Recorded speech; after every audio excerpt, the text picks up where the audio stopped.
Assalamualaikum warahmatullahi wabarakatuh. Perkenalkan, nama saya Nur Fazila dengan NIM 1902400100 dengan mata kuliah Sistem Komunikasi di Indonesia, kelas 4C Ilmu Komunikasi. Nah, di sini saya akan menjelaskan sedikit tentang sistem komunikasi di Indonesia. Sistem komunikasi berasal dari dua kata, yaitu sistem dan komunikasi. Sistem adalah metode, cara, pola, rencana, ideologi, prosedur, dan teori. Sistem dapat didefinisikan sebagai seperangkat unsur yang tersusun secara teratur atau sistematis yang saling berkaitan, sehingga membentuk suatu totalitas atau mencapai keutuhan bersama. Sistem komunikasi Indonesia diartikan sebagai suatu tatanan, cara, metode, mekanisme kerja yang membentuk totalitas interaksi manusia melalui informasi yang mencakup kebebasan dan bertanggung jawab.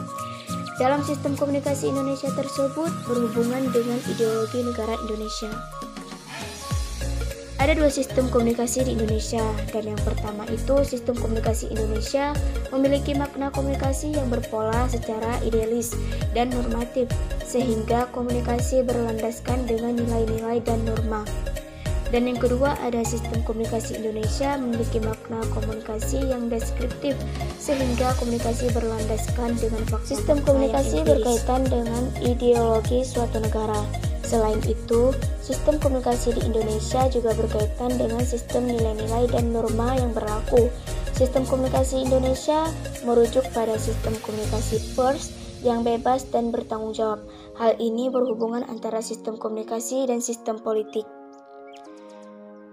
Di sini memiliki 4 konsep sistem komunikasi Indonesia. Yang pertama, konsep otoriter. Nah, sistem komunikasi dalam konsep otoriter ini dikendalikan oleh pemerintah, di mana pemerintah memiliki kuasa penuh atas segala informasi yang disampaikan oleh media massa. Pemerintah menjadi pengawas karena pemerintah mempunyai kekuasaan yang mutlak. Dahulu Indonesia pernah menggunakan konsep otoriter ini pada zaman Orde Baru.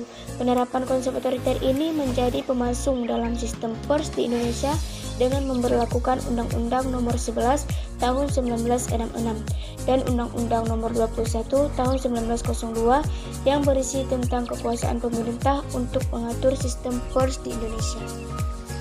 Dan yang kedua ada konsep liberal.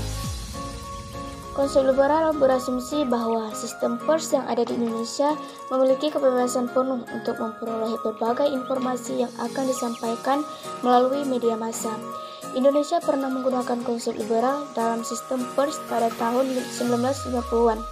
Pada masa ini, pers tidak hanya memberitakan perjuangan suatu negara saja, tetapi pers seringkali terlibat dalam sistem politik seperti menyuarakan sebuah partai politik.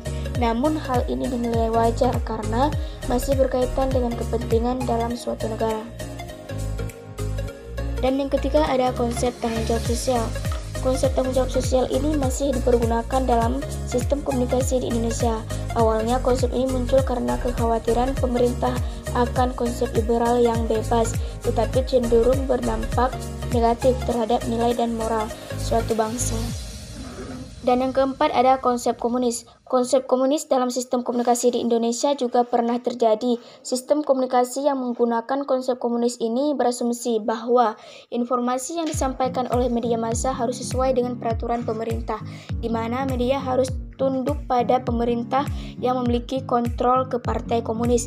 Kebebasan dalam pers dibatasi untuk kepentingan partai komunis. Dan kesimpulannya yaitu sangat penting bagi kita untuk mempelajari sistem komunikasi Indonesia, mengingat studi ini peranannya begitu penting bagi Indonesia karena sangat terikat dan terkait dengan sistem yang lain, baik sistem sosial, sistem politik, maupun sistem budaya. Sebagai negara yang penuh keberagaman, sistem komunikasi Indonesia ini menjadi studi yang berperan dalam memberikan identitas bagi sistem komunikasi yang berbeda dengan sistem komunikasi yang lain, di mana tentunya disesuaikan dengan falsafah dan kondisi sosio-kultural masyarakat Indonesia, di mana di lain pihak sistem komunikasi ini merupakan jembatan pemersatu dalam keberagaman Indonesia.